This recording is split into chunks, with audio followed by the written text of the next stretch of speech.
By now we're all familiar with how much more violent the police have become recently, and that killings of people who didn't actually do anything wrong, didn't actually break the law, is becoming more and more common. Now, the biggest group that suffers police brutality is actually people who are disabled. That's right, people who suffer from various disabilities are far more likely to be harmed by the police than any other group, and this is a group that has been largely overlooked.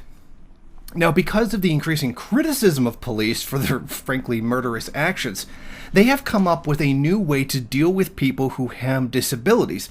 They call it a restraining bag, or sometimes colloquially referred to as a burrito.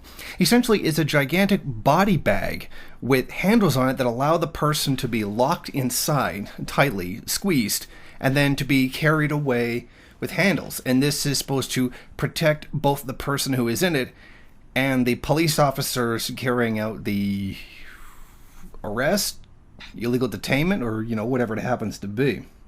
Now, a big part has been people who are deaf have been killed by police, and these people have been shot while being given warnings that they can't hear, and they often don't, the officer just yells something, and the guy's deaf and he can't hear anything. Like, particularly the story of the Native American man who was whittling a piece of wood, and the officer yelled at him, put the knife down, when he was just sitting there minding his own business, but because he was deaf, he didn't hear anything, and the officer just opened fire on him.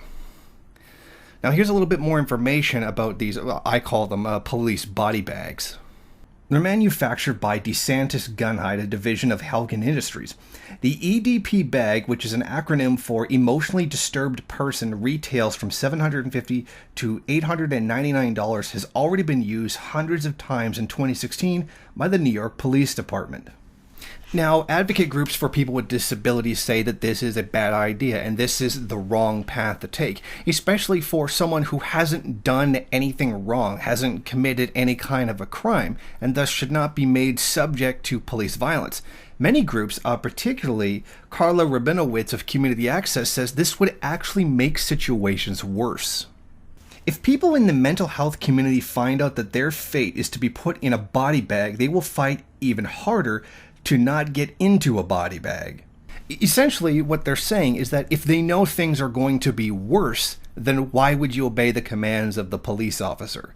Especially if you haven't actually done anything wrong. In the case of some people, they have an anxiety attack, panic attacks, where they believe that there's a threat when there's not. And you're trying to convince them that there is none, and then the police come in and make one.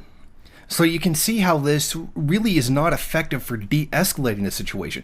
This is intended purely for the satisfaction of the officers. I mean, this is a lot better than training them to actually deal with people with mental illness.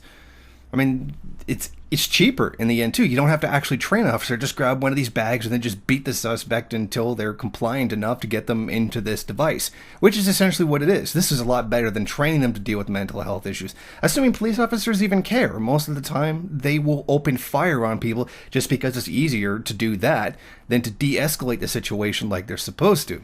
So this is definitely a disturbing new trend, and it's something that goes a bit beyond for the safety of the public, and is downright a device intended to make the police officer's job easier, just like how a taser is.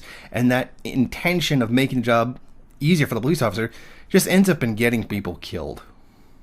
Thank you for watching. If you like this program, then please head over to my Patreon page and set up a monthly donation. It's your donations that keep this program running. Also, if you would like, please rate, comment, subscribe, and share in various social media.